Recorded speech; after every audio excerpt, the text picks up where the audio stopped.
Bismillahirrahmanirrahim and Assalamu alaikum, and welcome to another episode of our podcast series Nautical Dialogue, proudly brought to you by the Center of Research and Innovation in Maritime Affairs, also known as Karima by Minhaj University Lahore. This is your host Sakina Hassan. Ladies and gentlemen, in today's episode we are going to discuss about one of the most rapidly transforming region in the world, the Indian Ocean region. The Indian Ocean region, which was once considered as a secondary theater, is now emerging as the forefront of great power rivalry. The great powers are expanding their footprints in the Indian Ocean region. The middle powers are recalibrating their ambitions. The small littoral states find themselves as the crossroads of great power rivalry. Similar is the case for Pakistan. It presents Pakistan with complex challenges as well as with great opportunities. Ladies and gentlemen, today's topic of discussion is going to be the emerging security dynamics in the Indian Ocean region. And to have this discussion, we have with us Rear Admiral Faisal Ali Shah, Hilal Imtiaz Military. He has served 35 years in Pakistan Navy.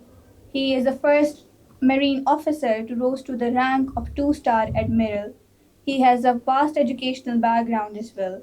Currently, he is serving as the Honorary Research Fellow in National Institute of Maritime Affairs.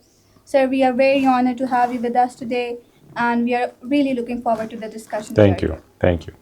My first question to you would be that over the centuries, Indian Ocean has remained a secondary theater, but currently it is emerging as an increasing frontier for great power competition.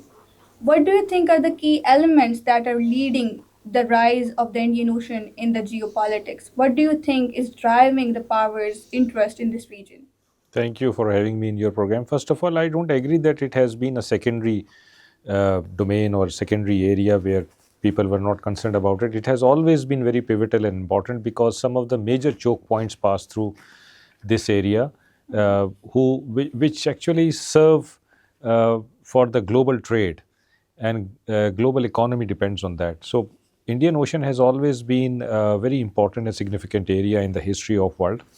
And you might have heard that there have been theorists and strategists who have been actually highlighting the importance of Indian Ocean, that whosoever controls it can control the world, because you see you have so many choke points and so many restricted waters lying in this area. So Indian Ocean has always been a place of happenings, but more so with the rise of China, I think it has become more happening place, because if you remember, George Friedman in his book The Next 100 Years has said that the ultimate objective of an incumbent superpower is to remain superpower.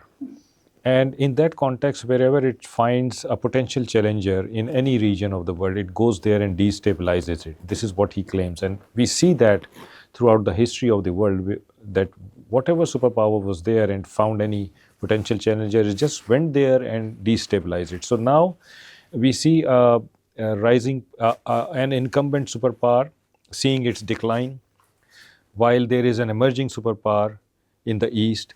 So there is a rivalry between both. And US, in fact, has dished out a US Indo-Pacific strategy, which is a sea-based strategy, and it is primarily for the Indian Ocean and Pacific Oceans. And that's why they have combined it and called it Indo-Pacific. So in that context, again, Indian Ocean has become a place of happenings. It's not only traditional threat that affect Indian Ocean. It's also non-traditional threats. There are so many going on in our area that we need to be concerned about them. For example, there is illegal fishing, illegal smuggling, trafficking, poaching, climate change effects, piracy, terrorism. These all are also happening in Indian Ocean, or have been happening in Indian Ocean, and we must be concerned about it. So Indian Ocean is a place of happenings, has always been like that, and it's continuing its own profile. So I rightly agree with you that Indian Ocean has always been a place of happening. So you mentioned a lot of non-traditional threats. How do you think Pakistan is going to navigate through this rising non-traditional threats in the Indian Ocean region? What is your take on that? There have been variety of non-traditional threats I just enlisted. But you see, the most threatening and most growing non-traditional threat is of climate change effects. Indian Ocean happens to be the warmest ocean, and it has been rising at a rate of 3.7 millimeter per year, and there has been a rise in temperature up to 1.06 degrees Celsius versus 0.64 degrees Celsius anywhere else in the world. So it makes it the most warm ocean. And because of that, there are so many things happening in different parts of Indian Ocean. So Pakistan actually has always been a proponent of collaborative maritime strategy, uh, whereby we coordinate, cooperate, and collaborate with all the regional countries for mitigation of all types of non-traditional threats. So again, for the climate change, we need to have that kind of strategy. We need to rope in all the regional countries and find out the solution to this growing threat, because it is affecting everybody. You see, sea is a common heritage, and all the opportunities and challenges lying there are common to all. They are affecting everybody. So no one country can in fact claim that it can negotiate or address these challenges. It has to be a collaborative mechanism, and that's what Pakistan and Pakistan Navy have been proponent of. Yeah. Sir, initially, while having the discussion, we talked about the rising superpower competition in the Indian Ocean region. USA is heavily investing in India, اور China جو ہے وہ consider کرتا ہے Indian ocean کو اپنی policy میں کہ وہ انڈین اوشن چائنیز کی پالیسی میں بہت اسینشیل ہے. Sir what do you think how do you think Pakistan is going to navigate itself through the rising geopolitical competition in the Indian Ocean region? Pakistan کی ایک بڑی امپورٹنٹ لوکیشن ہے ایک تو سب سے پہلے. سو پاکستان اس کمپٹیشن سے دور نہیں رہ سکتا. پاکستان کو اس کمپٹیشن کو فیس کرنا پڑے گا, اور اگر فیس کرنا ہے پاکستان نے اس کمپٹیشن کو, تو ہمیں یہ کلیئر ہونا چاہیے کہ ہمارا دوست کون ہے, اور ہمارا دوست ہمیں یہ کلیئر ہونا چاہیے کہ ہمارا ہمیشہ کا دوست کون ہے اور ہمارا وقتی دوست کون ہے, اور ہمیں اس میں بیلنس کرنا چاہیے. اب ہمیں یہ پتہ ہے کہ چائنا ہمارا ایک اسٹریٹجک پارٹنر ہے, ایک ریلائبلٹی ہے ہماری, ایک ڈپینڈیبلٹی ہے ہماری چائنا کے اوپر. تو ہمیں چائنا کو ایک کانسٹنٹ فیکٹر رکھنا چاہیے. یو ایس کے ساتھ ہمارا ریلیشن شپ ٹرانزیکشنل رہا ہے. ہمارے اچھے ریلیشن ہوتے ہیں, پھر اس کے بعد خراب ہو جاتے ہیں, پھر اچھے ہوتے ہیں, پھر خراب ہو جاتے ہیں. تو ہمیں اس چیز کو بھی مد نظر رکھنا کہ ایک ہسٹری بھی ہے, ایک بیگیج ہے ہمارا یو ایس کے ساتھ. تو جب ان دونوں کے بیچ میں کمپٹیشن ہو رہا ہے, تو ہمیں اپنا پازیٹیو رول پلے کرنا چاہیے. ہمیں چائنا کے ساتھ بھی اچھے تعلقات رکھنے چاہیے, ہمیں یو ایس کے ساتھ بھی اچھے تعلقات رکھنے چاہیے. یہی ڈپلومیسی, اسی کو ڈپلومیسی کہتے ہیں. آپ کو کسی بلاک کا حصہ نہیں بننا چاہیے, اگرچہ آپ کو دنیا کو یہ پتہ ہے کہ آپ چائنا کے زیادہ کلوز ہیں, اس کے باوجود آپ کو دنیا کے لیے اوپن ہونا چاہیے, اور اپنے نیشنل انٹرسٹ کو ہمیں سیف گارڈ کرنے کی ضرورت ہے تھرو ایڈرائٹ ڈپلومیسی, تھرو جو ہمارا پولیٹیکل اسٹیچر اس وقت الحمدللہ دنیا میں اچھا ہوا ہے اس کے, اور جو ہماری کیپیبلٹی ہے یہ سب کرنے کی, اس کو ملوز خاطر رکھتے ہوئے. So what do you think are the opportunities that Pakistan can have? مطلب ایک طرح سے جیو پاور کمپٹیشن ہے, سپر پاور کمپٹیشن ہے. آپ کو کیا لگتا ہے سب میں اپرچونیٹیز کیا ہیں پاکستان کے لیے, کہ پاکستان اس سچویشن کا کس طرح مفاد لے سکتا ہے اپنی نیشنل انٹرسٹ کو میکسیمائز کرنے کے لیے؟ دیکھیں, چائنا نے آلریڈی آپ کے یہاں انویسٹمنٹ کیا ہوا ہے سی پیک میں اباؤٹ $60 بلین کا. تو ہمیں اس کو ایک پرائرٹی دینی چاہیے سی پیک کو. یہ چائنا کا فلیگ شپ پروجیکٹ ہے, اور ہمیں جو نارمل ہمارے پروسیجرز ہیں, بیوروکریٹک پروسیجرز ہیں, جو بزنس کے رولز ہیں, وہ ایک طرف, لیکن ہمیں سی پیک کو پرائرٹی دینی چاہیے, اور اس کے لیے ہمیں اسپیشل ہینڈلنگ کی ضرورت ہے یہاں کے پروجیکٹس کے لیے. اس کے لیے ہمیں سیکیورٹی ریکوائرڈ ہے, اس کے لیے ہمیں ون ونڈو آپریشن کی ریکوائرمنٹ ہے. وہ سب چیزیں ہمیں مینیفیسٹ کرنی چاہیے, ہمیں اس چیز کا خیال رکھنا چاہیے. یہ ہمارے لیے ایک بہت بڑی اپرچونٹی ہے.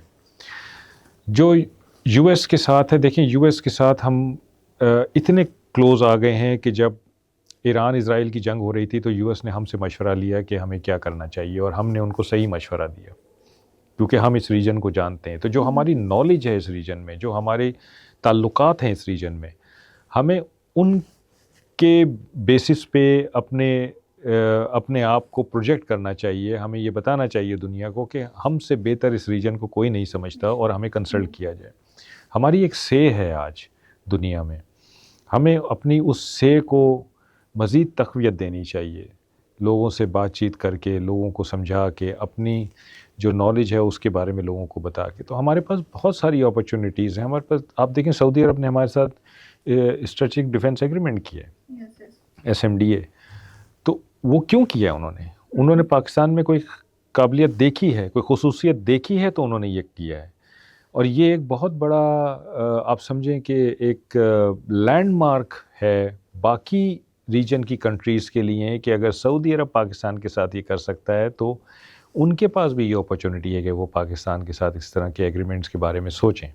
تو یہ آپ کو آلریڈی ایک بڑا ہائی پیڈسٹل پہ چیز لے کے جاتی ہے، اور آپ کو اس ہائی پیڈسٹل پہ بیٹھ کے پھر ظاہری بات ہے کہ جو اپنا رول ہو سکتا ہے پیس اور سیکیورٹی کے لیے ریجن میں یا ریجن سے بیونڈ بھی، وہ ہمیں پلے کرنا چاہیے. سر ایک تو آپ نے ایک چیز مینشن کی کہ پاکستان کی جیوگرافیکل لوکیشن جو ہے وہ بہت امپورٹنٹ ہے، اور اس حساب سے ہمارے جو پورٹس ہیں are one of the most important ports that are there in the world. Sir Gwadar کی بھی گوادر کی اگر ہم بات کریں، سی پیک کی بات کریں، تو ہمارا جو نیبر ہے نیکسٹ ڈور وہ چابہار پہ انویسٹ کر رہا ہے in Iran. How do you think Pakistan کے لیے کیا رسک ہیں، کیا چیلنجز ہیں through the development of Chabahar port? And what do you think should be our policy on Gwadar to mitigate the risks that are posed by the Chabahar port? دیکھیں Chabahar اور گوادر میں بڑا فرق ہے. چابہار ایک نیچرل ڈیپ سی پورٹ نہیں ہے، گوادر ایک نیچرل ڈیپ سی پورٹ ہے. گوادر کھلے اوشن کے سامنے ہے، چابہار گلف آف عمان میں ہے، اسٹریٹ آف ہرمز کے باہر ہے لیکن گلف آف عمان میں. گلف آف عمان بھی ظاہری بات ہے کہ اس طرح کا اوپن ایریا نہیں ہے جس طرح کا گوادر کے سامنے اوپن ایریا ہے. پھر چابہار سے آپ سینٹرل ایشین ریپبلکس جا سکتے ہیں، آپ یورپ جا سکتے ہیں، لیکن آپ کو چائنا جانے میں وہاں سے پرابلم ہے بیکاز بیچ میں افغانستان آتا ہے، اور جب تک وہاں پہ سیکیورٹی صورتحال بہتر نہیں ہوتی ہے یہ کنیکشن نہیں بن سکے گا. International north south trade corridor کو چابہار جوڑتا ہے جو کہ ترکی سے ہوتا ہوا یورپ کی طرف جاتا ہے. پاکستان کی جو جغرافیکل لوکیشن ہے وہ بہت ہی یونیک ہے اس پورے خطے میں. آپ انڈیا کو بھی لے لیں، آپ گلف کو بھی لے لیں، آپ ایران کو بھی لے لیں، پاکستان کی جو لوکیشن ہے وہ بہت ہی یونیک ہے. پاکستان کے آپ دیکھیے کہ جنوب مغرب میں گلف مڈل ایسٹ ہے، نارتھ میں سینٹرل ایشین ریپبلکس ہیں، نارتھ ایسٹ میں چائنا ہے، اور ایسٹ میں انڈیا ہے، اور ساؤتھ میں آپ کے سی ہے. اب یہ جو سینٹرل ایشین ریپبلکس ہیں ان کے پاس معدنیات ہیں اور یہ اس کو دنیا تک پہنچانا چاہتے ہیں. بہت سارے راستے موجود ہیں، چابہار کے تھرو بھی راستہ موجود ہے، لیکن گوادر کے تھرو راستہ سب سے چھوٹا ہے اور اکنامیکل ہے. ٹھیک ہے، تو اگر یہ ہو جائے تو گوادر سے تقریباً دنیا کا 70% جو کروڈ آئل ہے وہ یہاں سے دنیا کو ترسیل اس کی شروع ہو جائے گی. اسی طرح آپ دیکھیے کہ ہم چائنا کو بھی ملا رہے ہیں. اگر ہم سینٹرل ایشین ریپبلکس تک پہنچ سکتے ہیں تو ہم یورپ بھی جا سکتے ہیں، ہم گلف سے بھی مل رہے ہیں، پھر ہماری کنیکٹیویٹی سی کے ذریعے باقی دنیا سے بھی ہے. تو ایک بہت یونیک پوزیشن ہم انجوائے کرتے ہیں. ہمیں اس ریجن کے کسی پورٹ سے کوئی خطرہ نہیں ہے، نہ کسی کو ہم سے خطرہ ہے. ہماری جغرافیکل لوکیشن کی وجہ سے ہم گوادر کو بہت اچھی طریقے سے یوز کر سکتے ہیں. ہم اس کو as transshipment port use کر سکتے ہیں، ٹرانزٹ پورٹ یوز کر سکتے ہیں. اس کے علاوہ ہم یہاں پہ اگر شپ یارڈ بنا دیں تو دیکھیے کتنے شپس گلف آف عمان میں اور پرشین گلف میں جاتے ہیں آتے ہیں روزانہ. 22 ملین بیرل تو تیل خالی گلف آف عمان سے یا اسٹریٹ آف ہرمز سے نکلتا ہے. تو کتنے شپس لے کے جاتے ہوں گے. ان سارے شپس کو ریپیئر مینٹیننس کی ضرورت پڑتی ہے. اگر شپ یارڈ بنا ہوا ہوگا تو ان کے لیے بڑا ایزی ہے کہ وہ آئیں گے اور آ کے گوادر کے شپ یارڈ میں اپنا آپ کو ٹھیک کر سکتے ہیں. ایک اور جو میجر ڈفرینس ہے، دیکھیں چابہار پورٹ ایران کی پورٹ ہے، اور اگر آپ پچھلی کئی دہائیوں کو دیکھ لیں تو جو ایران اور پاکستان کی پولیٹیکل سچویشن رہی ہے، انٹرنیشنل پولیٹکس میں جو ان کی پوزیشن رہی ہے اور سچویشن رہی ہے، اس کے حساب سے ایران پہ سینکشنز ہیں, ریسٹرکشنز ہیں, اور وہاں پہ کبھی بھی کسی قسم کی جنگ یا کانفلکٹ کا خطرہ موجود ہے. ابھی آپ نے دیکھا کہ اکتوبر میں ایران اسرائیل کی لڑائی ہوئی, تو ایران نے کیا کہا آخر میں؟ اس نے کہا کہ میں اسٹریٹ آف ہرمز کو بند کر دوں گا. تو اگر اسٹریٹ آف ہرمز بند ہو جاتی ہے تو چابہار پورٹ بھی نہیں چل سکے گی, کیونکہ وہاں پہ دنیا بھر کی فوجیں آ جائیں گی, اور وہ ظاہری بات ہے کہ یہ نہیں ہوگا کہ آپ اسٹریٹ آف ہرمز کو دنیا کے لیے بند کر دیں اور دنیا آپ کو یہ الاؤ کر دے کہ آپ چابہار پورٹ سے اپنا کاروبار اور تجارت جاری رکھیں. یہ نہیں ہو سکے گا. پاکستان کے معاملے میں ایسی کوئی سچویشن نہیں ہے. اگر انڈیا پاکستان کا بھی کانفلکٹ ہوا ہے مئی میں, تو دیکھیے آپ کی کوئی شپنگ کو کوئی نقصان نہیں ہوا, کوئی حرج نہیں ہوا کسی دنیا کی شپنگ کمپنی کو کہ وہ یہ کیونکہ دونوں فوجیں آمنے سامنے ہیں تو یہاں سے ہم گزریں گے تو پتہ نہیں کیا ہو جائے گا. ایسا کچھ نہیں, کیونکہ ہمارے سامنے بالکل اوپن اوشن ہے, اوپن سی ہے, اور وہ راستے موجود ہیں جہاں سے شپنگ پھر بھی کنٹینیوڈ رہ سکتی ہے اور گوادر آ جا سکتی ہے. تو میں سمجھتا ہوں کہ گوادر چابہار کا جو کمپیریزن ہے اس کو نہیں کرنا چاہیے, بلکہ اگر اللہ کرے کہ حالات اور اچھے ہو جائیں تو یہ دونوں پورٹس ایک دوسرے کو کمپلیمنٹ کر سکتی ہیں بہت زیادہ. تو ہمیں اس پازیٹیو ڈائریکشن میں بیسیکلی دیکھنا چاہیے. سر وی ہیو دا ایگزامپل, ہم یہاں پہ یورپین نیشنز کے جو پورٹس ہیں ان کی ایگزامپل کو کوٹ کر سکتے ہیں. How do you think European ports are an exemplary example for the Gwadar and Chabahar to continue this friendship properly? Do you think European ports are an example?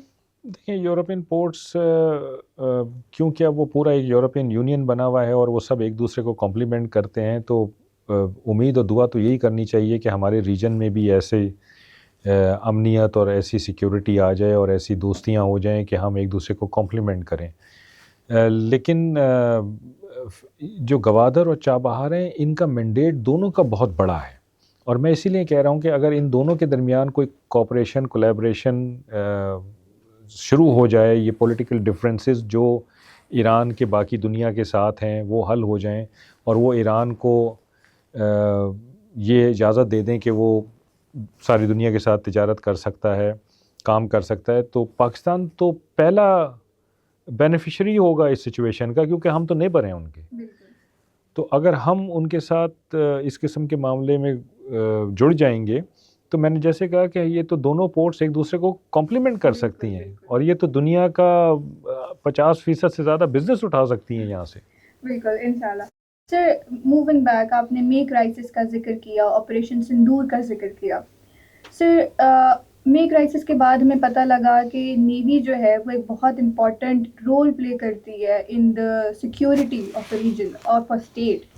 Sir recently Indian Ocean, India کے جو political leaders ہیں, they are increasingly framing naval frontier as to continue the Operation Sindoor 2.0. What do you think are the strategic hopes for Pakistan, and what do you think are the risks for Pakistan in Operation Sindoor 2.0? آپ نے بڑا relevant question اٹھایا ہے, یہ بڑا زبان زد عام ہے آج کل, کیونکہ انڈین لیڈرشپ کی طرف سے بہت ساری ایسی اسٹیٹمنٹس آئی ہیں. دیکھیے وہ پہلی چیز سمجھنے کی ضرورت ہے کہ وہ کیوں اس قسم کی اسٹیٹمنٹس دے رہے ہیں. بالکل. وہ کیوں نہیں کہتے کہ ایئر سے ہم کریں گے یا لینڈ سے ہم کریں گے؟ اس لیے کہ نیوی ان کی واحد فورس ہے جس کو مئی 2025 میں کوئی نقصان نہیں پہنچا. تو ایک بھرم ہے, ایک پردہ ہے جو چاک نہیں ہوا, تو وہ اس بھرم پہ کھیلنا چاہتے ہیں کہ ہم نیوی کے ساتھ یہ کر دیں گے وہ کر دیں گے, کیونکہ نیوی نے ان کی کچھ کیا نہیں 2025 میں. اب مئی 2025 میں نیوی نے ان کی کوئی کچھ کیوں نہیں کیا؟ جب آپ نیول فرنٹ کھولتے ہیں تو آپ ایک رسک کیلکولیشن کرتے ہیں کہ اگر میں نیول فرنٹ کھولوں گا تو مجھے کتنا نقصان ہوگا اور میرے دشمن کو کتنا نقصان ہوگا. تو مجھے یہ یقین ہے کہ جب انہوں نے اس طرح کا رسک میٹرکس بنایا ہوگا تو اس میں ان کو یہ سمجھ آ گئی ہوگی کہ پاکستان کا ہم نقصان تو کر دیں گے, لیکن اس سے کوئی 5-6 گنا زیادہ نقصان پاکستان ہمارا کر دے گا. بالکل. وہ رسک میٹرکس مئی 2025 میں بھی سیم تھا اور آج بھی سیم ہے.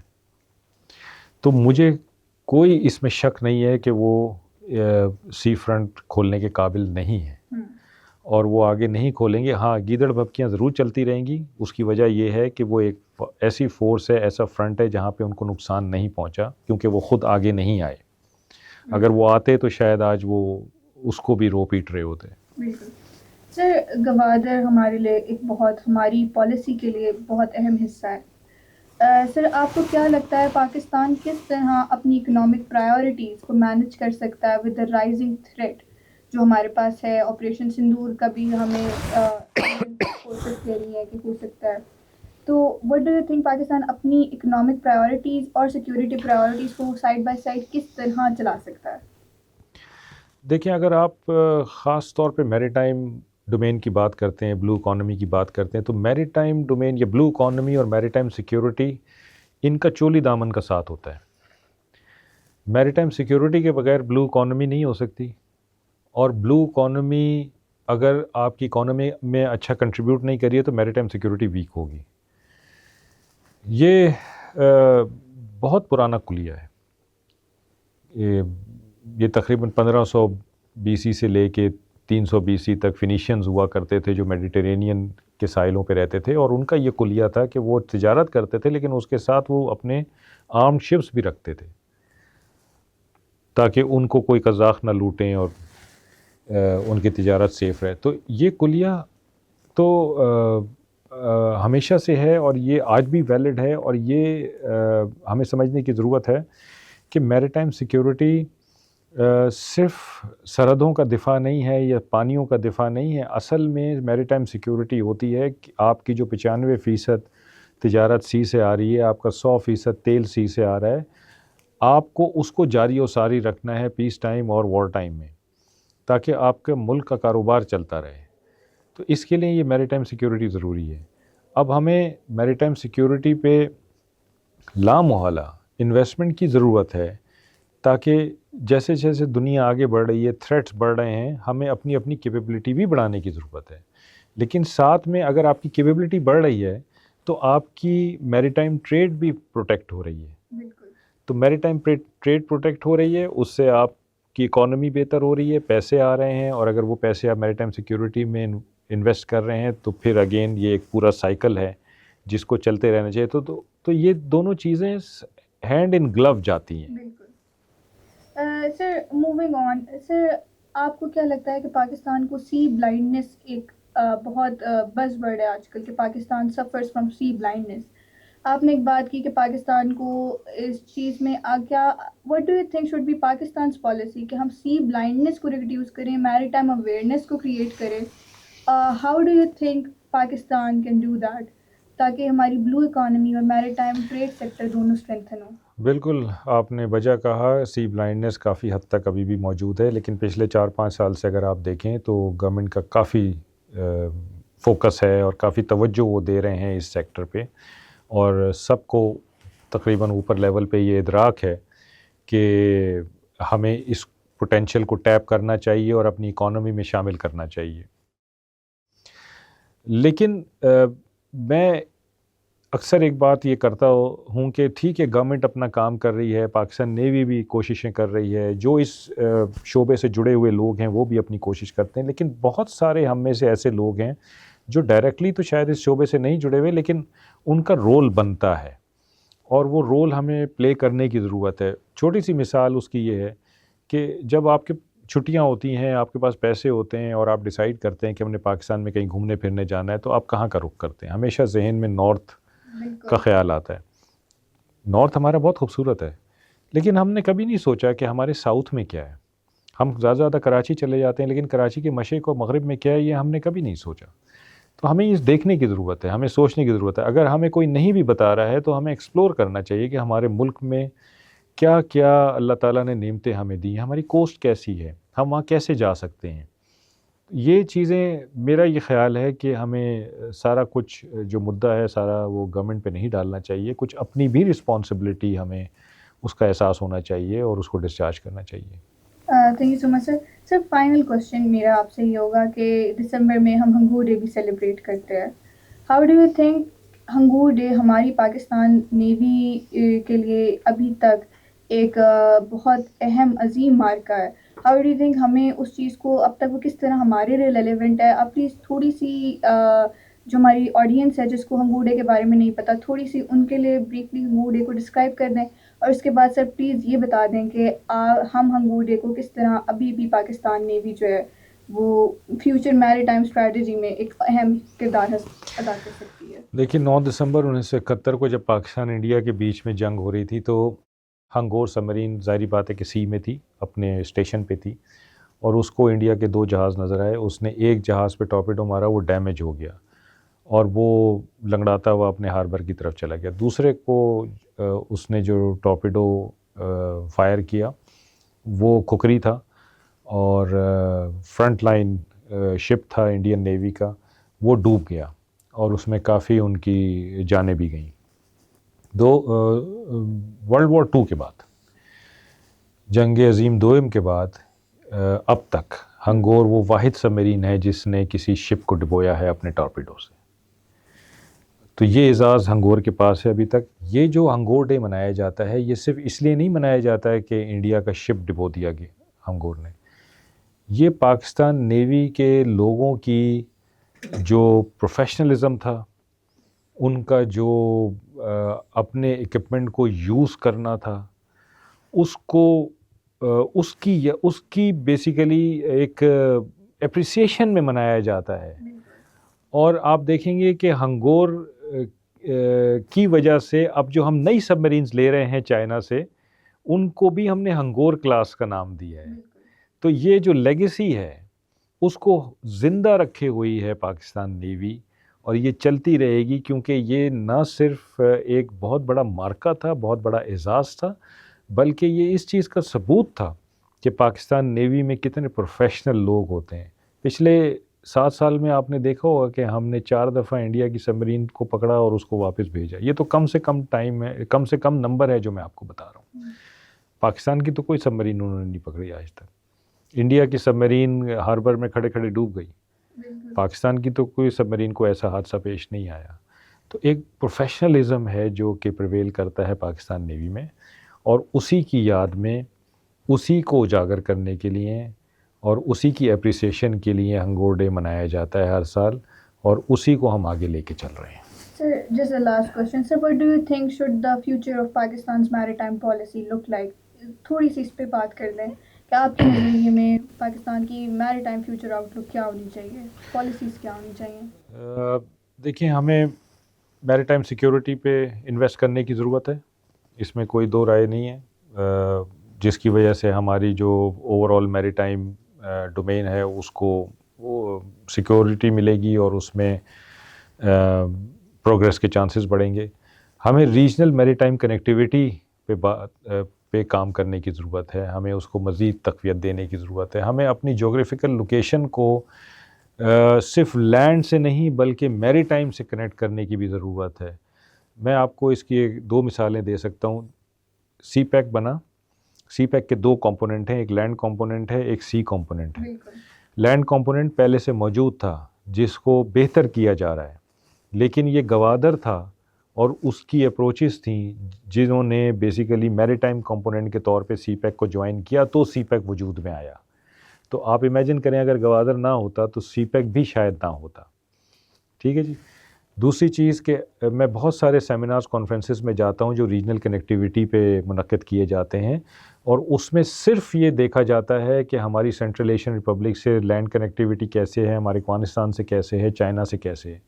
ہم یہ نہیں دیکھتے کہ اس ریجنل کنیکٹیویٹی میں سب سے بڑا رول میری ٹائم کنیکٹیویٹی کا ہے.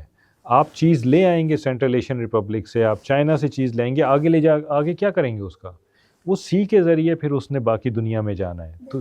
تو پاکستان کی جغرافیکل لوکیشن کو اپریشیٹ کرنا چاہیے ہمیں اور ایکنالج کرنا چاہیے.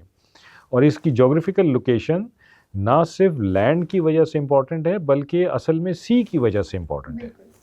Thank you so much, sir. Sir, it was an absolute honor to have you for this discussion. And Karima, as well as Minhaj University Lahore, truly appreciate you coming all the way from Islamabad, and it was an absolute honor. And we look forward to having more of such discussions on maritime trade and It was an honor for me. Indian Ocean. Thank you so much, sir. Thank you. Ladies and gentlemen, let's conclude our discussion on the emerging security dynamics in the Indian Ocean region. We learned about the increasing superpower competition in the IUR and how Pakistan must come up with a robust maritime policy to preserve its national maritime interest.